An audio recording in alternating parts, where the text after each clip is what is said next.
Everyone said that horse was far too dangerous. It had thrown experienced riders one after another. The veteran risked $55,000 while a boy on crutches watched in silence. When the child stepped forward and did something completely unexpected, the laughter stopped. Some began to tremble, others froze, and no one could say a single word. Subscribe to the channel, leave a like, and comment where in the world you're watching from, because now I'm going to tell you everything. The sun beat down on the dry Oklahoma dirt, turning the training pen into a dust bowl. Jim Tucker stood at the fence, his knuckles white as they gripped the wooden rail. In the center of the chaos, a magnificent black horse was a whirlwind of fear and muscle. Get up and show him who's boss," yelled the latest hired rider, a man named Roy, scrambling to his feet after another hard fall. His hat was gone, and his face was red with dust and anger. Midnight stood trembling, his sides heaving, the whites of his eyes showing. He backed away, head high, every line of his body screaming, "Danger, asterisk." "He's not listening to a thing I say," Roy shouted, snatching his hat from the ground. He marched toward Jim, dusting himself off. "That horse is plain evil, Jim. You can't train the devil out of something that was born with it." From the other side of the fence, a low chuckle cut through the air. Hank Miller leaned on the top rail, a smile spread across his face like oil. "Told you, Tucker. Wasted your whole army pension on a pretty nightmare. I offered you a fair price for this place. You could have walked away with something in your pocket. Now you've got nothing but a killer in a pen." Jim did not look at Hank. He kept his eyes on the horse. The panic felt familiar, a tight coil in his stomach he knew from the desert. But there was no enemy here to fight, no order to give, just a beautiful animal lost in its own terror. "Try again," Jim said, his voice rough. "Try again," Roy laughed, a sharp, ugly sound. "My back's one more fall from being done for good. You want to kill your horse, asterisk, and asterisk your help? You're on your own." He threw his hat down in the dirt for emphasis, then stomped toward his truck. Hank's chuckle grew into a full laugh. "Another one bites the dust. That's what, 4 now? 5? Lost count." He pushed himself off the fence. "The offer's still good, Jim. But every day that beast eats your feed, the number gets smaller. Soon, I'll be doing you a favor just taking this useless land off your hands." This time, Jim turned his head. He looked at Hank, his faded blue eyes cold. "The land's not for sale." Hank just shook his head, still smiling. "We'll see." He tipped his hat and walked back to his shiny truck, kicking up a cloud of dust as he drove away. Jim was alone. The silence after the shouting and the stomping and the truck engine was huge. It pressed in on him from all sides, louder than any explosion he'd ever heard. He looked at his hands. They were shaking. He clenched them into fists, but it did not stop. He had spent every last dollar, $55,000, all the money he had saved over 20 years of service. He had sold things, scraped together every cent, convinced it was the answer. A magnificent black quarter horse, a champion's bloodline, a fresh start, a win. Now he stood facing total ruin. The horse, Midnight, stood at the far end of the pen, head lowered now, exhausted. He was not drinking. He was just standing there, alone. Jim climbed through the fence rails, his movements stiff. He walked slowly into the center of the pen. The dirt was churned up from the struggle. He stopped, not wanting to scare the animal further. "What am I doing wrong?" he said out loud, his voice quiet in the vast space. The horse flinched at the sound but did not run. "What do you want from me?" Midnight lifted his head. His dark, liquid eyes watched Jim. There was no anger in them. Jim had seen anger. This was something else.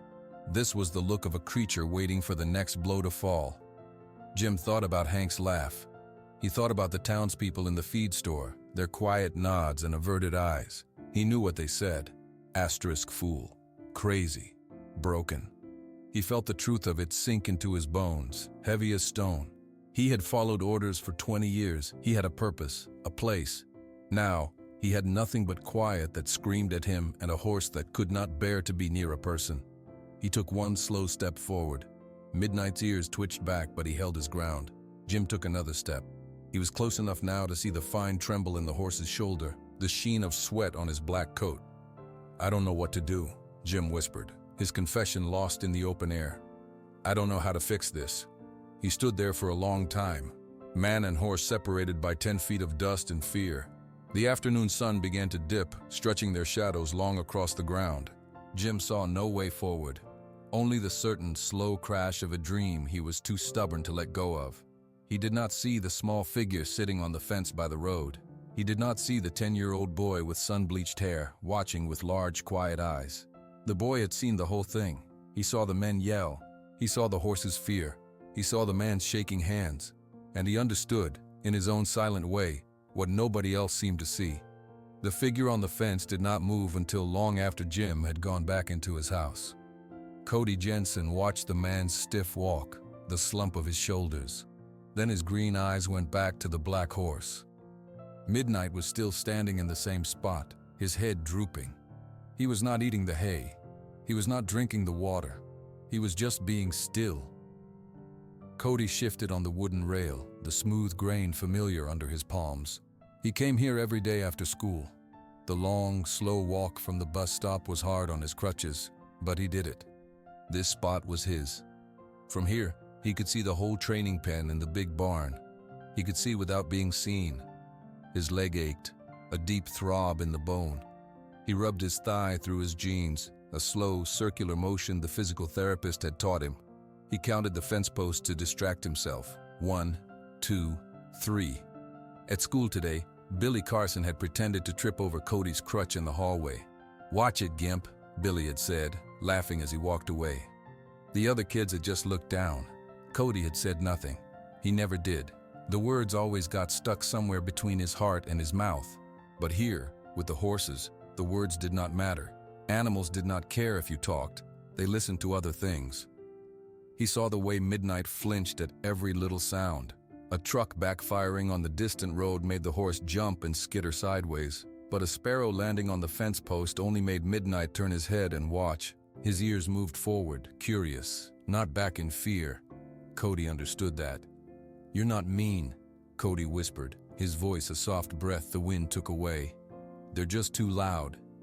He thought about his own accident, the feeling of his foot slipping on the tree branch, the long, terrible moment of falling. Then the pain, so big and bright it filled the whole world, the hospital with its beeping machines and strangers' hands. The way his dad's face had looked, not scared for him, but scared asterisk of him, of the broken boy in the bed. His dad had said, "I just can't handle this, son," 2 weeks later. Then he was gone. Cody did not talk much after that. Talking made his mom's eyes get wet. He did not want to be another thing that was too hard to handle. A screen door slammed at his own house a quarter-mile down the road.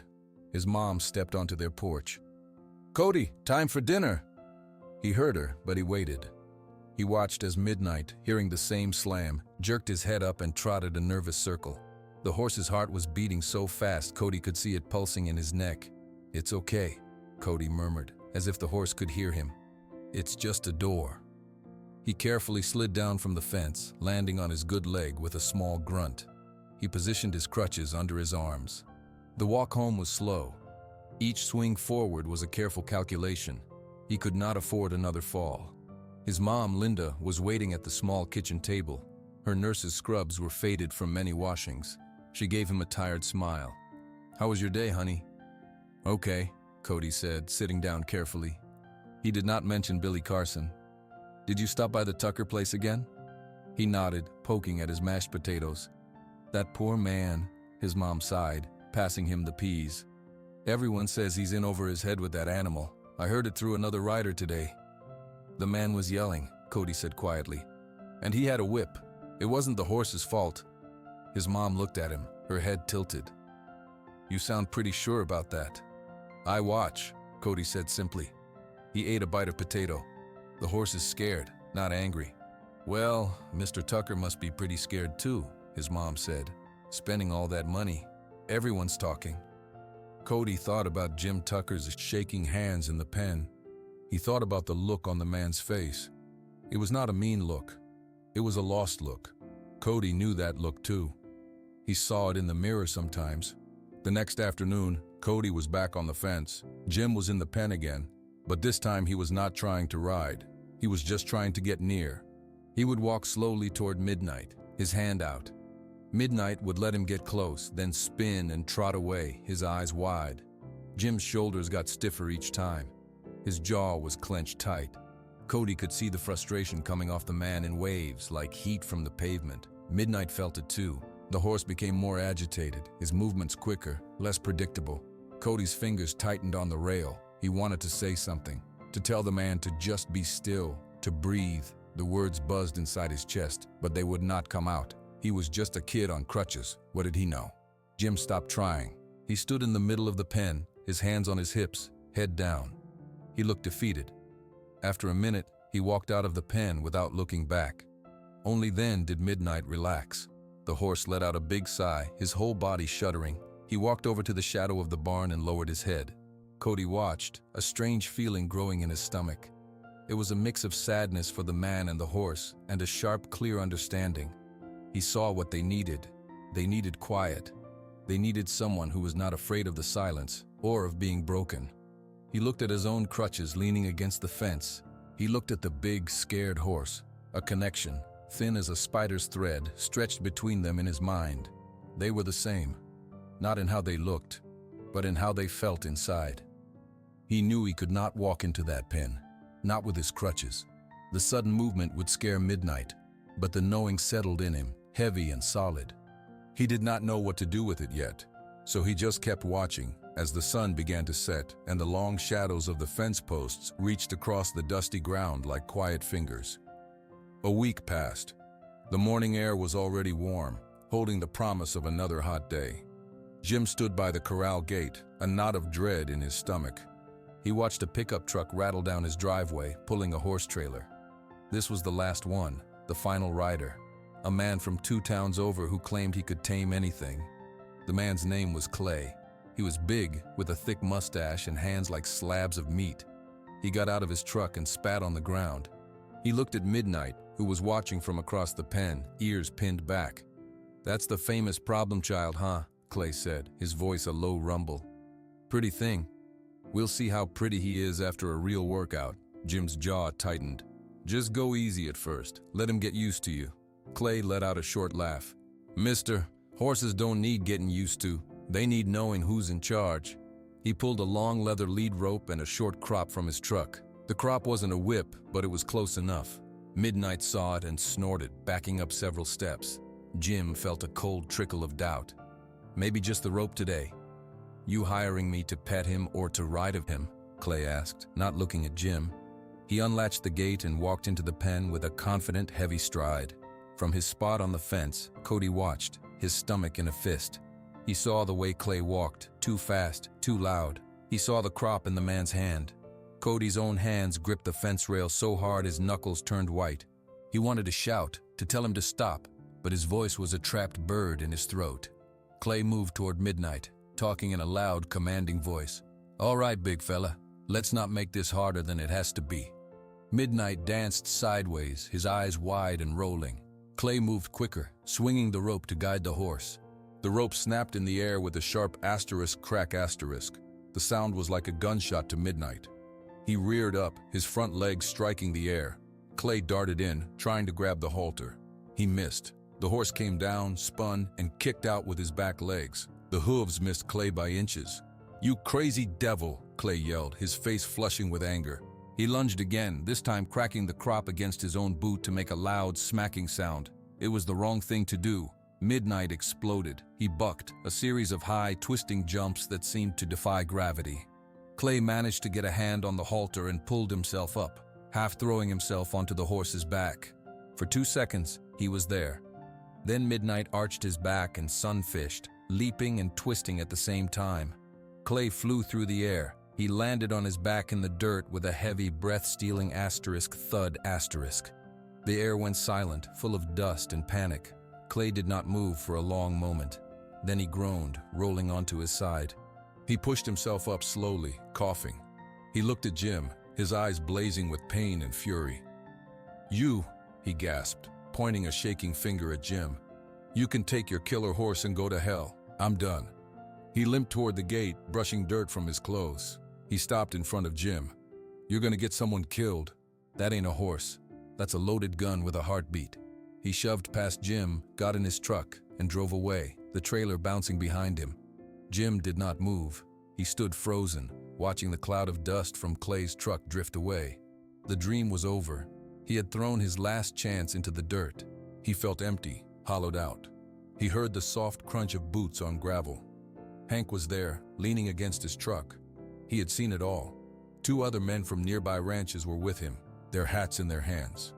"Well," Hank said, drawing the word out. "That was something." He shook his head slowly, a fake sadness on his face. "Jim, I'm saying this as a neighbor. It's over. That animal is a liability. You need to cut your losses." One of the other men, an older fellow named Ed, spoke softly. "He's right, Jim. It's a tragedy, but it's time. For your own good." Jim looked from their faces to Midnight. The horse was standing at the far fence, trembling all over, his sides heaving. He was soaked in sweat and fear, a beautiful broken thing. Jim's own hands started to shake. He clenched them, but it was no use. The panic from the desert was here now, on his own land, and he had nowhere to run from it. He had failed. Completely. Jim started, but his voice cracked. He had no words. Hank nodded as if Jim had agreed with him. "Think on it. The offer's still there. Not for long, but it's there." He and the other men turned and walked back to their vehicles. Jim was alone in the sudden quiet. The only sounds were Midnight's ragged breathing and the buzz of flies. He took one slow, heavy step into the pen. He walked to the very center, where the dirt was torn up from the struggle. He stood there, surrounded by the evidence of his ruin. He looked at the horse. Midnight looked back. In the horse's dark eyes, Jim did not see a killer. He saw a mirror of his own terror. He had spent all his money, all his hope, on a reflection of his own broken self. He sank to his knees right there in the dust. He did not cry. He just knelt, his head bowed, the fight gone out of him. The heat of the sun beat down on his back, but he felt cold. This was the end. The heavy silence was broken by the sound of the gate latch clicking open. Jim didn't look up. He assumed it was Hank coming back to gloat, or maybe one of the other men coming to collect their hats, but the footsteps were wrong.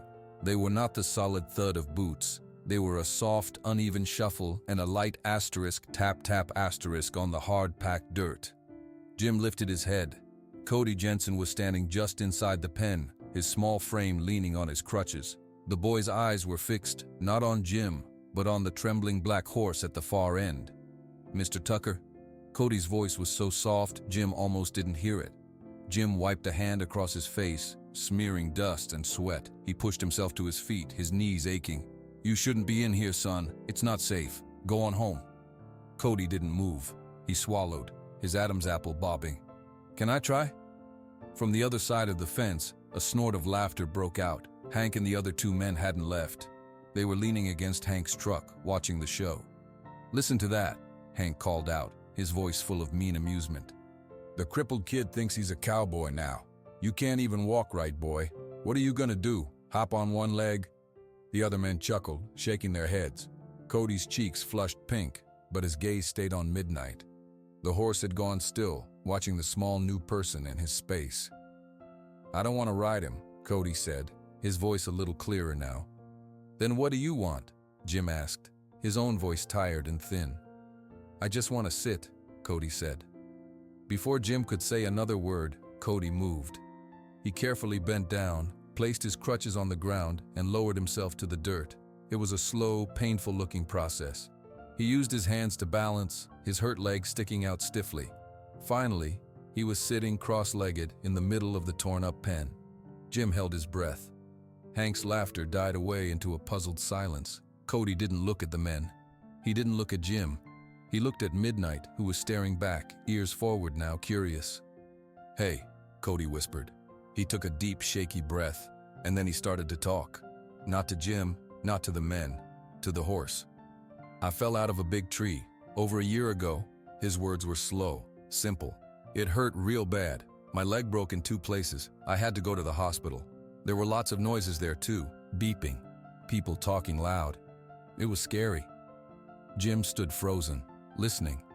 The world seemed to shrink to this dusty circle, the boy and the horse. "My dad, he didn't like the hospital either," Cody continued, his voice dropping even lower. "He said he couldn't handle it. He left. So it was just me and my mom. I was real scared, and I felt alone. Midnight took a single step forward. Then he stopped. Cody rubbed his thigh over his jeans. I know what it's like. When your inside feels all messed up and nobody gets it. When loud noises and fast people just make it worse. He fell silent for a moment, just sitting there, small and still in the vast pen. A single tear traced a clean line through the dust on his cheek, but his voice stayed steady. I'm not gonna yell at you, Cody said, almost too quiet to hear. I'm not gonna make you do anything. I'm just gonna sit right here. Because sometimes you just need someone to be quiet with you. The air was utterly still. The mocking smiles were gone from the men's faces. Hank's mouth was a tight, flat line. Jim felt a strange pressure in his own chest, like his heart was too big for it. Midnight stood perfectly still for 5 full seconds. Then, with a soft snort, he took another step. And another. His head was low, his movements cautious, but he was walking. Straight toward the small, still boy sitting in the dirt. Jim's hands unclenched. He forgot to breathe. He watched as the magnificent, terrified animal closed the distance across the pen, one slow, deliberate hoofbeat at a time. The horse's big, dark eyes were fixed on Cody, full of a question no one else had thought to ask. The world had shrunk to 10 feet of dusty ground. Jim watched, every muscle in his body locked tight, as the big black horse took one slow step after another. The only sound was the soft crunch of hooves on dirt and Cody's quiet, even breathing. Midnight's nose was now just an arm's length from the boy. He stopped, his head still low, his nostrils flaring as he sniffed the air. He was deciding. Cody didn't reach out. He didn't move at all. He just kept sitting, his hands resting in his lap, his eyes soft. It's okay, he murmured again, so faint it was almost a thought. Then, Midnight moved. He stretched his neck out, his head reaching the final distance. He didn't snort or startle. He gently, so gently, placed the soft, velvety skin of his muzzle against Cody's cheek. Cody closed his eyes. A single tear, which had been clinging to his lashes, broke free and rolled down his face, tracing a path through the dust. He didn't lift a hand to touch the horse. He just sat there, accepting the touch. For a long moment, nothing moved. The horse and the boy were connected in the middle of the empty pen, a picture of perfect, quiet peace. Well, I'll be, one of the ranchers whispered, breaking the spell. Hank Miller's face was dark.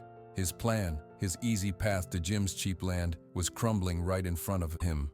A smile that wasn't a smile twisted his lips. That's a real sweet picture, he called out, his voice slicing through the quiet. A petting zoo for cripples. But that don't break a horse, Tucker. That don't put a saddle on him. You're still ruined. You just got an audience now. Jim finally turned his head to look at Hank. The cold, hollow feeling in his chest was gone. It was replaced by something else, a sharp, clear focus. He looked at Cody, at the way the boy sat without fear, at the way the terrified animal sought comfort from him. He had been trying to conquer the horse. Cody had just sat down with him.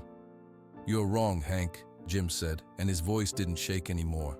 He walked slowly toward Cody and Midnight, moving with a care he hadn't used before. He knelt in the dirt a few feet away from them, not wanting to crowd the horse. Midnight lifted his head from Cody's cheek to look at Jim, but he didn't run. His eyes were calmer. Cody, Jim said, keeping his voice low and even. Can you tell me what to do? Cody opened his eyes. He looked from Jim to Midnight and back again. You have to be slow and quiet.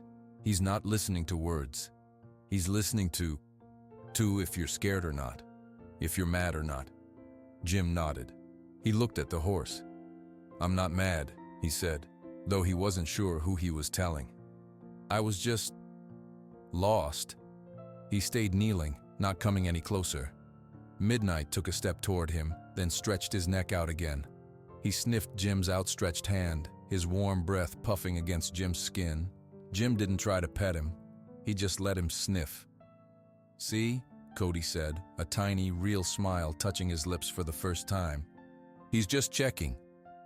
From the fence, Hank let out a disgusted sound. This is pathetic.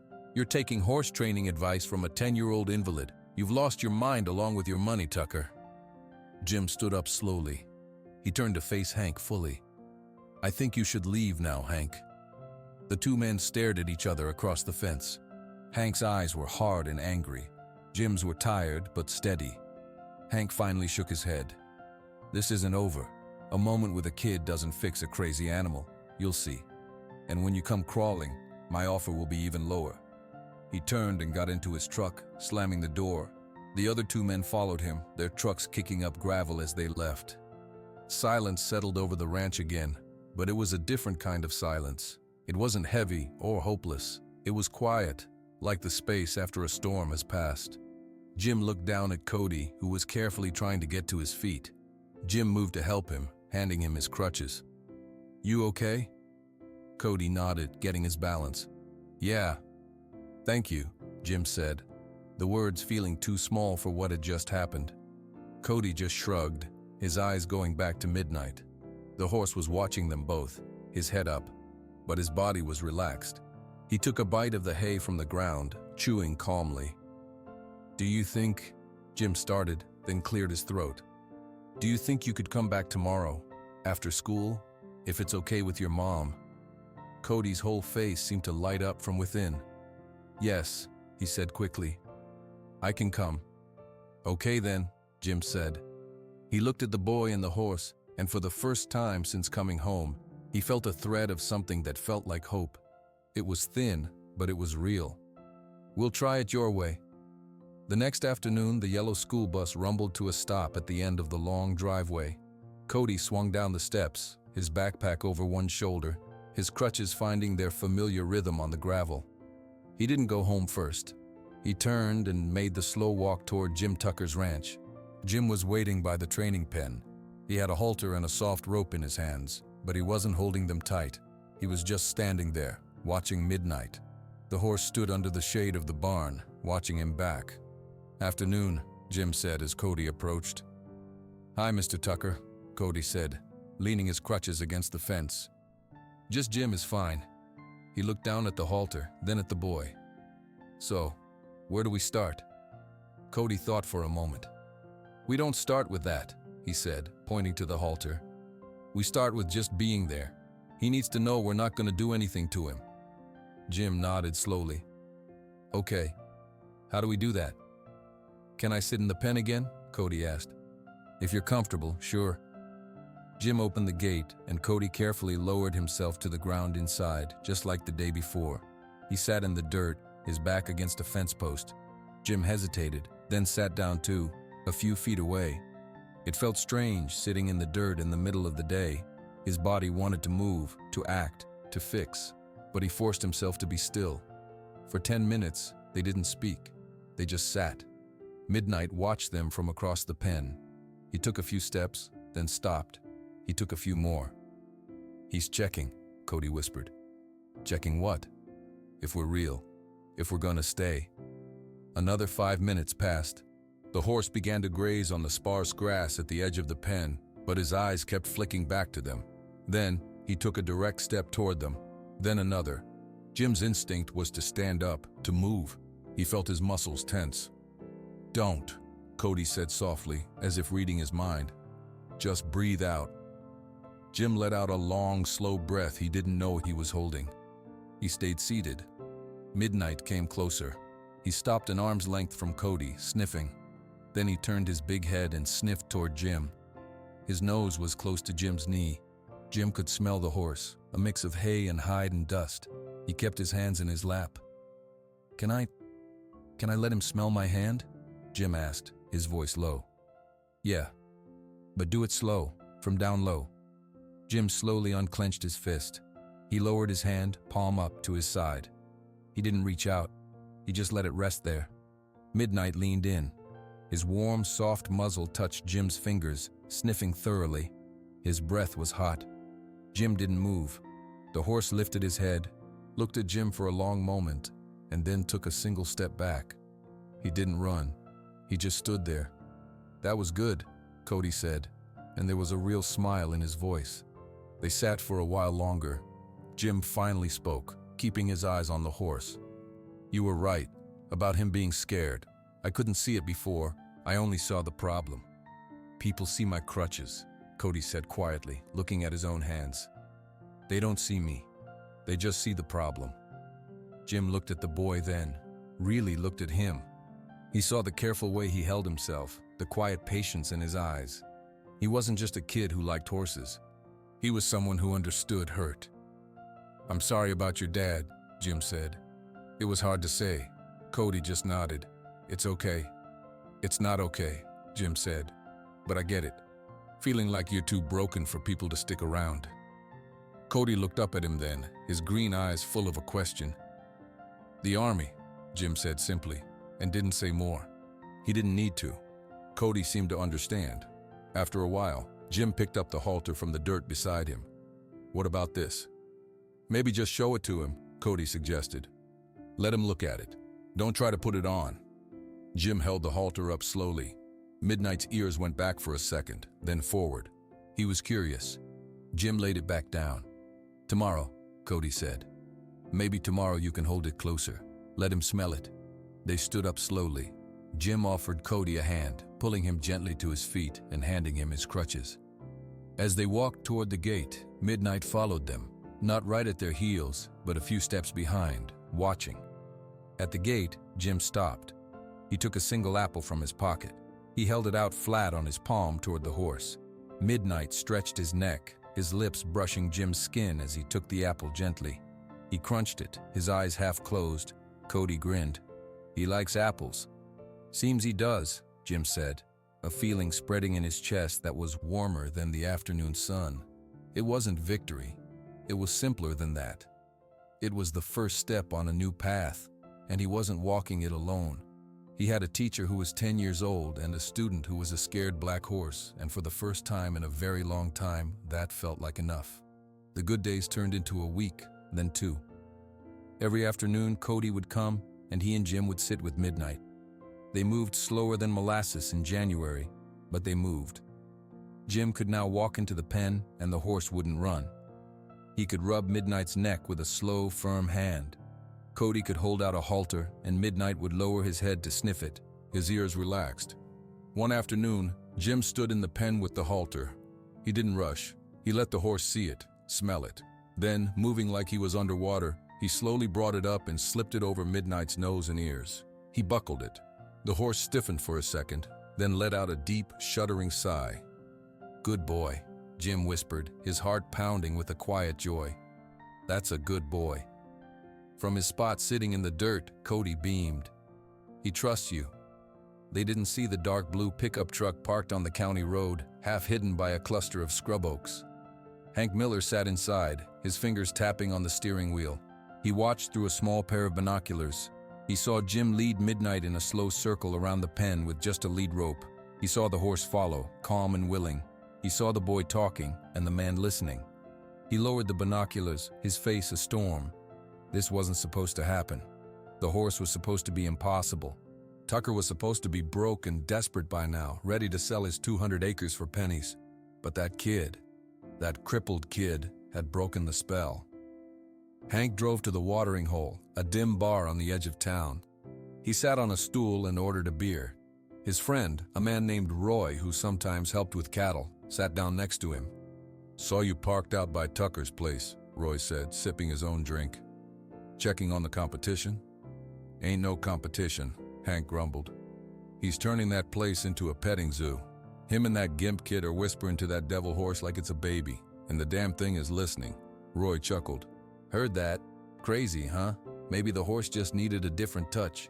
"That different touch is ruining my plans," Hank said, his voice low and hard.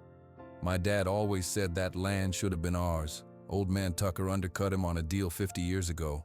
It's a family debt. Now Jim's gonna make a go of it? With a kid and a reformed killer horse?" He shook his head. "No, I've waited too long." "What can you do?" Roy asked, raising an eyebrow. "Ain't illegal to be good with an animal." Hank stared into his beer for a long minute. The weatherman on the bar's TV was talking about a storm system moving in overnight. Thunderstorms, high winds, a nasty idea, small and mean, uncoiled in Hank's mind. He smiled, but it didn't reach his eyes. "Maybe it ain't illegal to be good with an animal, but it ain't illegal if an animal gets scared and runs off either, especially during a bad storm, a tragic accident." Roy's smile faded. "Now, Hank, that's a valuable animal." "Not if it's lost," Hank said softly. "Just a runaway, a loss. and a man who's just lost his last hope might be real ready to sell an empty piece of land. Later that night, the storm rolled in as promised. Thunder boomed in the distance. The wind picked up, whipping the trees. Rain began to patter, then hammer, on the roof of Jim's house. Inside his own house, Hank pulled on a dark raincoat. He took a single, large firecracker from a drawer, the kind that makes one loud, startling bang.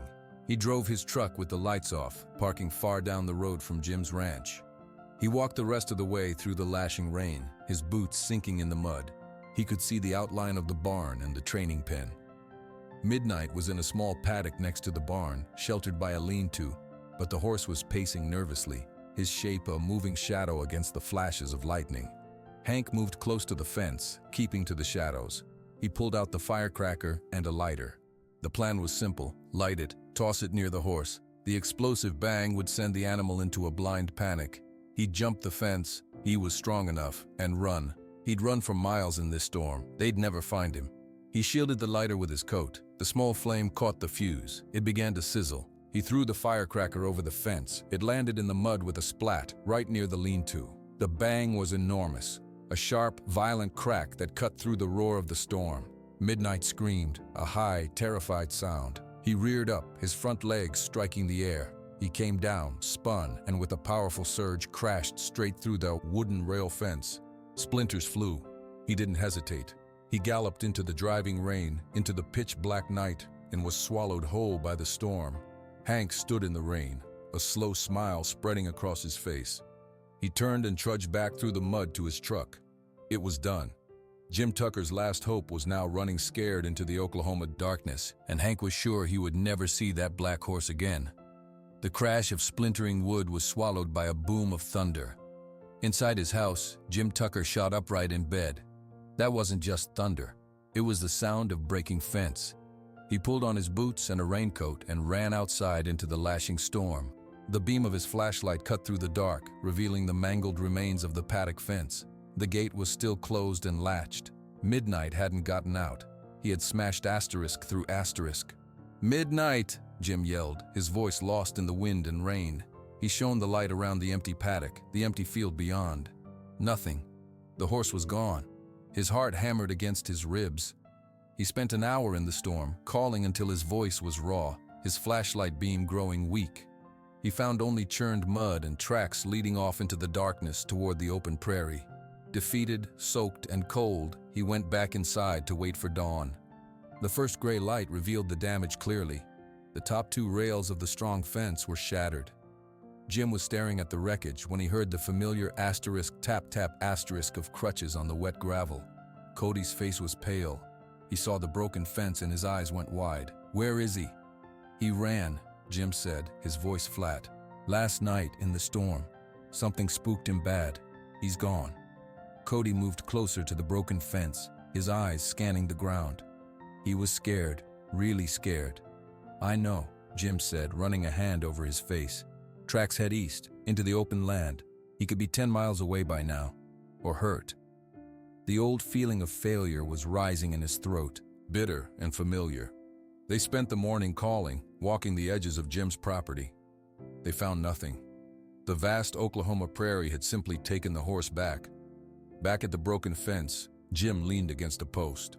"It's over, Cody. I'll have to call the sheriff, put out word. But a black horse out there, he could be anywhere. Or he could have been hit on a road." He couldn't look at the boy.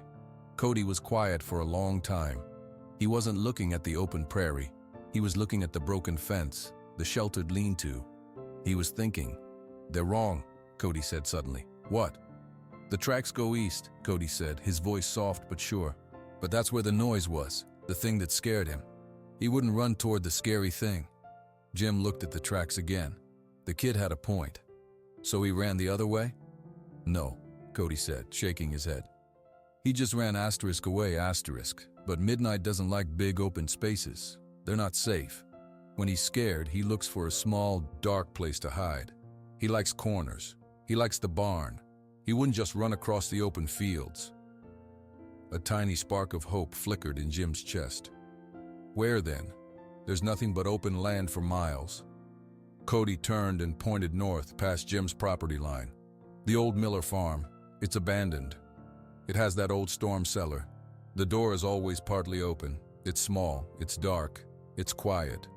Jim knew the place. A crumbling farmhouse, a falling down barn, and an old underground concrete cellar for tornadoes. It was close, less than half a mile through muddy pastures and a creek. You think he'd go in there? Jim asked. If he found it, Cody said, nodding. He'd think it was a safe cave. The sky was still gray, threatening more rain. It was a long shot, a wild guess from a 10-year-old boy, but it was the only guess they had. Okay, Jim said, straightening up. Let's check. The ground was a soupy mess of mud and wet grass. Cody struggled, his crutches sinking deep with every step. After only a few yards, he was breathing hard, his face pinched with effort and frustration. Jim stopped. He looked at the muddy field ahead, then at the determined boy beside him. Without a word, he turned his back and knelt in the mud. "Get on," he said. Cody hesitated for only a second. Then he carefully hooked his crutches over one of Jim's arms and climbed onto his back. Jim stood, adjusting the boy's weight. He was light.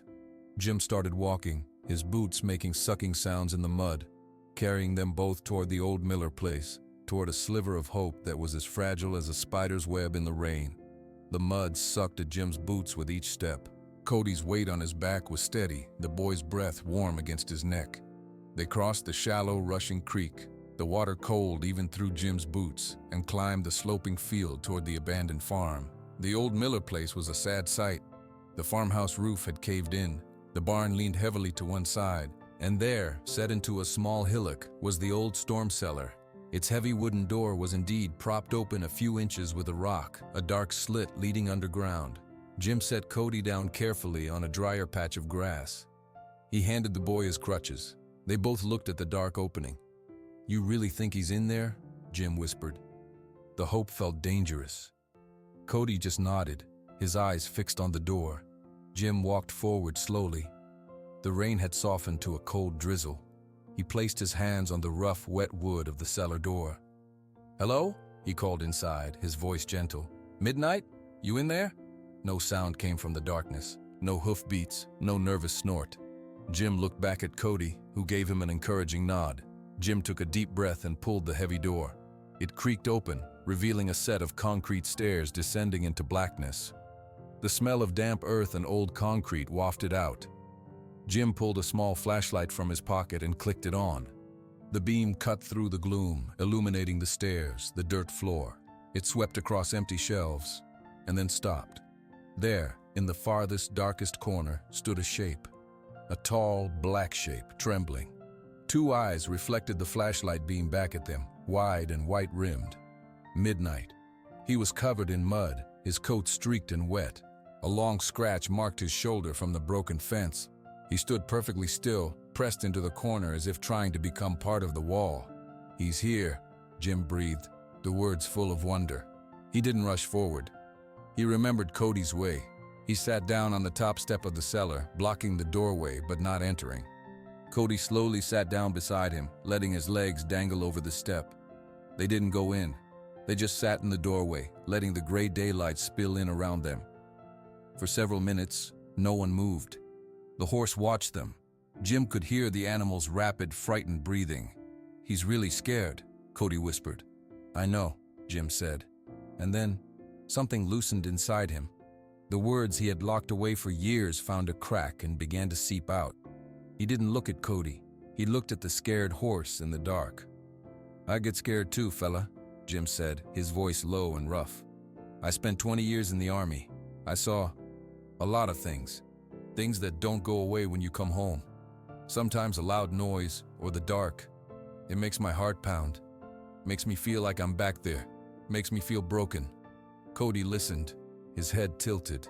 "I thought buying you was the answer," Jim continued, talking to the horse. "A big, bold move to fix everything. But I was just trying to force something. I was loud and wrong, just like all the others. I'm sorry."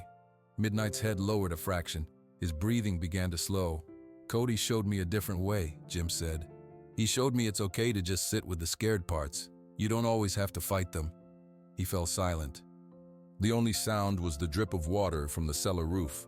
Then, Midnight took a step. He lifted a muddy hoof and placed it carefully on the dirt floor. He took another step out of the deepest shadow. He was still trembling, but he was moving toward them. Jim didn't stand up. He just held out his hand, palm up, like he had learned to do in the pen. Midnight walked slowly across the small cellar. He stopped at the bottom of the stairs.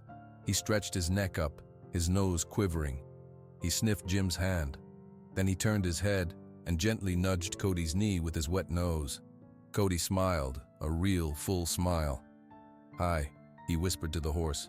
Jim slowly took the soft lead rope from his pocket. He showed it to Midnight. Let him see it. Then, moving with infinite care, he looped it around the horse's neck, not buckling it, just letting it rest there. Midnight didn't pull away. "Let's go home," Jim said softly. He stood up slowly. Cody got to his feet with his crutches. Jim kept a gentle hold on the rope. He turned and walked up the stairs, out into the damp air. Midnight followed, one step, then another, out of the dark cellar and into the gray light.